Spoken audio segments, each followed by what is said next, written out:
먹고 마시고 심지어 피부에 바르기까지 건강에 대한 관심이 높아진 요즘 유산균 시장이 뜨겁습니다.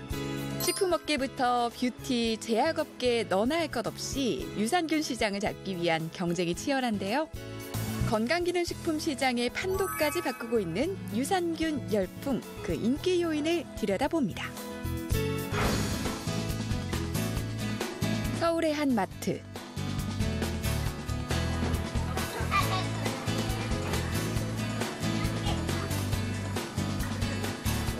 요구르트 매대 앞에서 소비자들이 제품을 꼼꼼하게 살펴봅니다.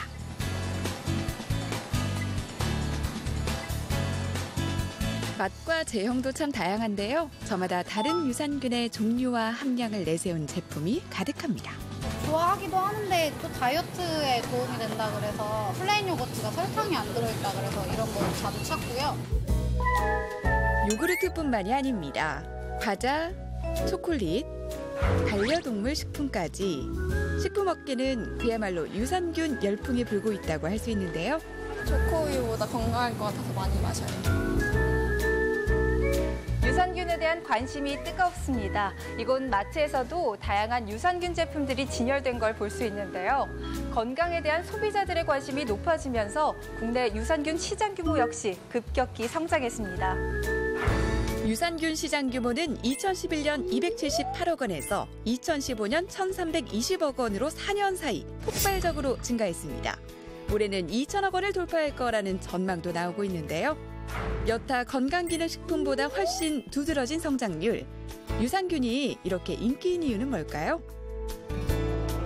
미세먼지나 각종 환경 문제로 호흡기나 피부 질환 등이 많아져 면역력이 화두로 떠오른 요즘.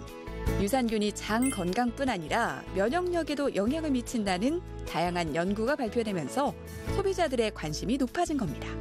위장, 소장, 대장을 이야기하면 우리가 흔히 이제 소화기관으로 생각해서 영양분을 흡수하고 배출하고 이제 그렇게 하는 기관으로만 생각하고 있는데 사실은 면역세포가 제일 많이 밀집되어 있으면서 우리 몸의 면역 기능에 가장 큰 역할을 하는 그런 어떤 장소라고 할 수 있는데요. 면역력을 이제 전반적으로 향상시키는 작용을 하기 때문에 우리 소장, 대장에서 유산균과 유해균, 그래서 유산균의 적절한 이제 분포를 유지하는 것들이 굉장히 중요하다고 할 수가 있죠. 유산균 열풍 식품업계만이 아닙니다. 백화점 식품 매장 한켠에 우유팩 모양의 대형 냉장고가 눈에 띄는데요.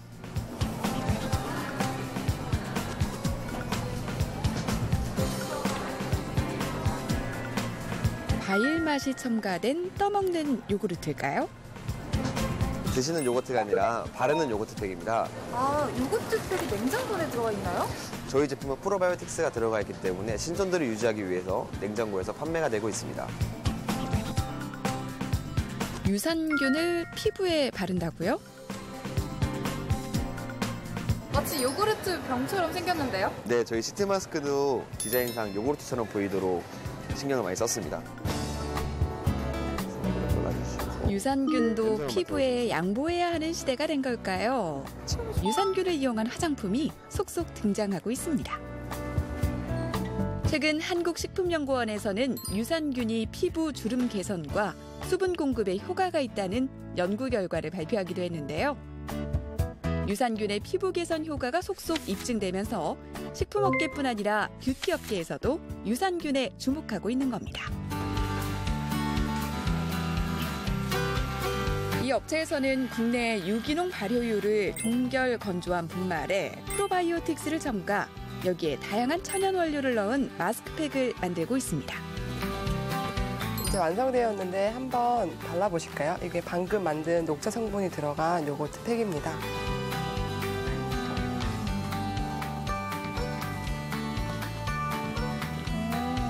감기는 게 정말 촉촉한데요?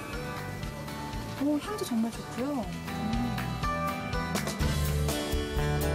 최근 다양한 사회적 이슈로 화학 원료보다는 천연 원료에 주목하고 있는 화장품 업계. 피부에 직접 작용하는 유산균은 매력적인 원료인데요.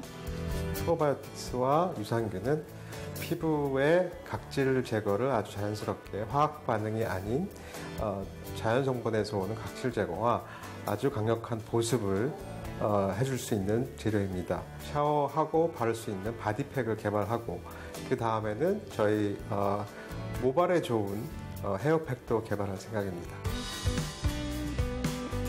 무엇보다 성장세가 두드러진 분야는 유산균을 이용한 건강기능식품입니다. 식품으로 섭취하는 것보다 매일 꾸준히 간편하게 섭취할 수 있기 때문인데요. 유산균이 가졌던 여러 가지 한계가 있거든요. 유산균이 아무리 좋다고 하더라도 이게 우리 몸에서 유용하게 섭취가 되지 않으면 힘든데, 보다는 이제 우리가 대부분의 유산균은 위산이 약하기 때문에 우리가 꼭 필요한 기간에 소장의 대장으로 잘 전달이 되지 못하고 있었는데, 유산균을 안전하게 대장까지 내려보내는 어떤 기술들이 발달이 되면서 그 부분에 대해서 조금 더 각광을 받게 된 것이 아닐까 생각이 듭니다. 유산균이 시장에 주목을 받기 시작하면서 장내 생존율 등을 획기적으로 개선하고 유산균 함량이 늘어난 제품들이 속속 등장하고 있습니다. 한국의 유산균 기술력은 세계 시장에서도 주목하고 있는데요. 출시 8년 만에 매년 2자릿수 매출 증가율을 보이고 있는 유산균 건강기능식품 기업. 예방의학 박사가 직접 균종을 선택하고 적절한 비율로 배합한 유산균으로 주목받기 시작했습니다.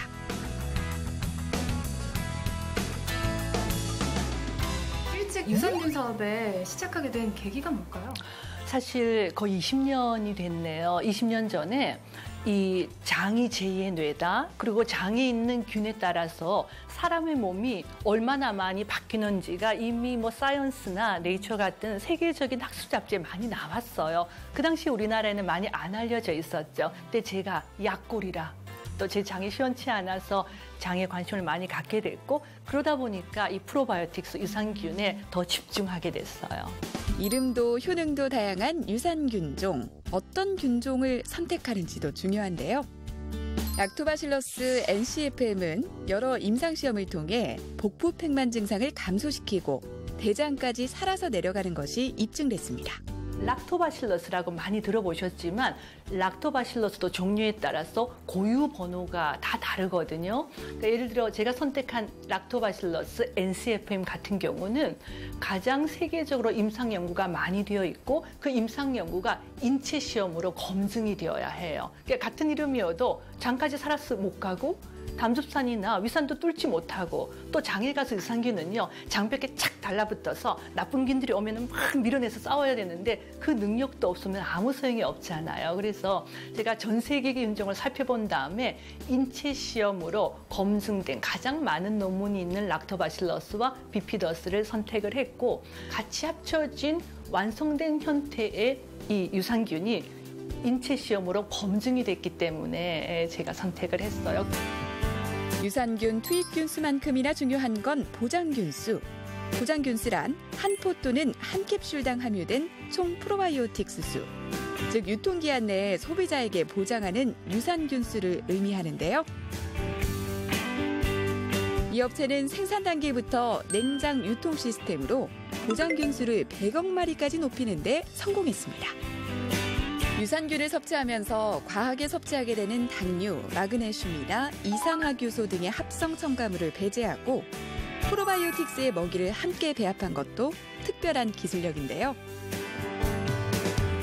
프리바이오틱스, 그러니까 유산균의 먹이와 프로바이오틱스, 그러니까 유익균을 함께 섞은 제조를 자꾸 업그레이드하고 있거든요. 조금이라도 더 좋은 균종, 조금이라도 더 좋은 성분이 있으면 끊임없이 제가 변화시켜 가려고 해요. 지금도 전 세계적으로 정말 유수한 논문에서 이 프로바이오틱스 관련 논문이 끊임없이 나오고 있으니까 제가 늘 바라보고 있죠. 영어는 못하지만. 여기서 잠깐 유산균 어떻게 먹어야 효과적일까요? 먼저 위산 분비가 적은 공복 상태에서 물 한 잔을 마신 뒤 섭취해주는 게 좋고요. 과다 섭취는 금물, 많이 먹는다고 더 좋은 건 아닙니다. 유산균이 이제 항생제나 수면제 같은 어떤 특정 약물이 아니기 때문에 내성은 잘 생기지 않을 것 같지만, 어쨌든 유산균 자체가 우리 몸에서 가장 잘 작용하려면 유산균하고 유해균의 이제 밸런스, 균형이 맞아야 되는 거거든요. 과다 섭취했을 때는 복통이나 설사 같은 부작용도 있을 수가 있기 때문에 건강에 좋다고 과용하기보다는 적정량, 일일 권장 섭취량을 섭취하는 게 바람직하고 자신의 체질에 맞게 드시고 어떤 부작용이 있을 때는 반드시 전문의와 상의를 해가지고 자신에 맞는 복용법을 준수하시는 것이 바람직합니다. 신제품 개발과 관련 연구가 갈수록 활발해지고 있는 유산균 시장. 현대인의 건강을 지켜주는 건 물론 세계 시장에서도 한국의 기술력을 선보일 수 있기를 기대해 봅니다.